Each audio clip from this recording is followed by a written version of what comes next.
Oui, ben, moi, d'abord, merci Jacques, ça c'est vraiment, c'est du nouveau.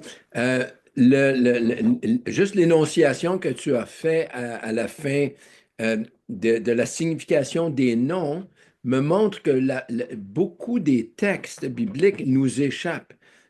Parce que justement, bon, on est, on est d'abord, c'est très Ignorant. culturel, on est ignorant du langage hébreu.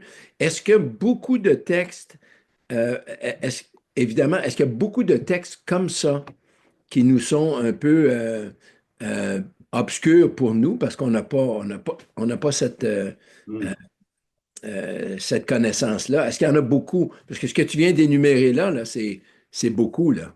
Oui, oui, absolument. J'imagine toutes les généalogies vont nous donner en quelque sorte une idée de l'histoire d'Israël, l'histoire contemporaine dans ce temps-là, c'est-à-dire d'Israël, surtout dans le livre des Nombres. D'ailleurs, on peut voir dans le livre des Nombres, il y a une généalogie, là, en lisant les mots en hébreu, les noms en hébreu, là, c'est très beau. On voit la foi même des personnes qui ont nommé leurs enfants par rapport, ils ont mis le nom de Dieu et ainsi de suite. Et plus tard, un peu plus tard, après, durant leur, c'est-à-dire le désert, quand ils ont marché dans le désert, les noms changeaient. On a une autre généalogie, mais les noms sont complètement différents. Alors, on leur donnait des noms comme celui qui monte bien le cheval, ou celui qui a creusé la grotte, et ainsi de suite, qui a rien, où ils ne mettaient pas le nom de Dieu. Alors là, on comprend déjà qu'il y a eu une décadence en quelque sorte. Et après, à un certain moment, ça remonte aussi. Donc, les généalogies elles-mêmes ont une histoire. Ça serait très beau d'aller voir ce qu'ils nous disent. Et oui, après, la plupart des généalogies nous le disent, surtout dans les écritures hébraïques. Et est-ce que, à ce titre-là, est-ce qu'on pourrait mieux comprendre, bon, je fais juste un petit résumé vite, vite, mais je parlais de l'histoire à partir de la Genèse jusqu'à aujourd'hui, en passant par Esther et tout tout ce qui nous est enseigné, qui est un filon qui nous Mhm. amène jusqu'à une histoire qui est très réelle aujourd'hui. Est-ce que les généalogies comme ça, nous conduisent à travers l'histoire jusqu'à aujourd'hui d'une façon assez éloquente que ça puisse servir à, euh, pas juste instruire, mais bon, à attirer les gens vers le récit biblique. Parce que ça contient notre histoire aujourd'hui. Oui. Est-ce que pour les païens aussi là, que nous sommes, est-ce que ça a autant de signification? Est-ce que ça pourrait justement être un bon filon à explorer pour nous? Définitivement, définitivement. En plus, la raison principale des généalogies, c'est pour nous démontrer que Jésus est le Messie. Les dernières généalogies juives que nous avons, c'est dans Matthieu chapitre 1 et Luc chapitre 3. Donc, alors dans Matthieu, c'est-à-dire il va jusqu'à Abraham, Luc va jusqu'à Adam. Donc, et on peut les retracer et de là, on peut démontrer, je veux dire, à ceux qui se posent la question, que Jésus est vraiment le Messie. Parce qu'une des premières prophéties que nous avons dans Genèse 49, 10, où Jacob dit que de Juda viendra le Messie, Shiloh, le Messie qui est dans le Talmud, reconnaissent très bien qui parle du Messie. C'est-à-dire que le Messie doit venir de la tribu de Juda. Malheureusement, après le premier siècle, on l'a perdu, si vous voulez,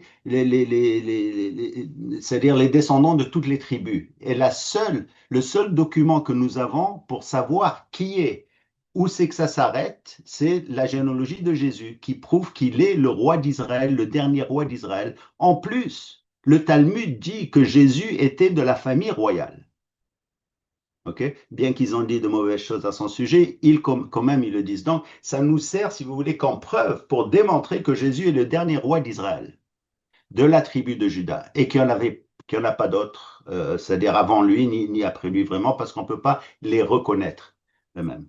Jacques, dans la généalogie qu'il y a dans Matthieu 1, tous les noms pour nous sont des noms historiques, mais est-ce que ce sont des noms qui ont autant de signification que ce qu'on a entendu justement dans Sophonie? Puis je te propose une autre Il dit chose, que une autre oui. question. Léonard Cohen disait, avant de mourir, que lui-même était de la descendance d'Aaron. Est-ce qu'il pouvait savoir ça aussi? Il était de la descendance de qui? Aaron.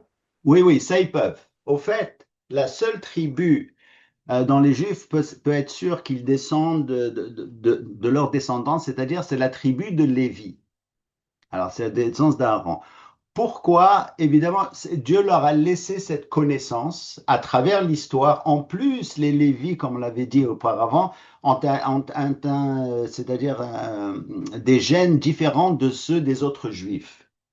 Pourquoi? Probablement parce que le troisième temple va être reconstruit.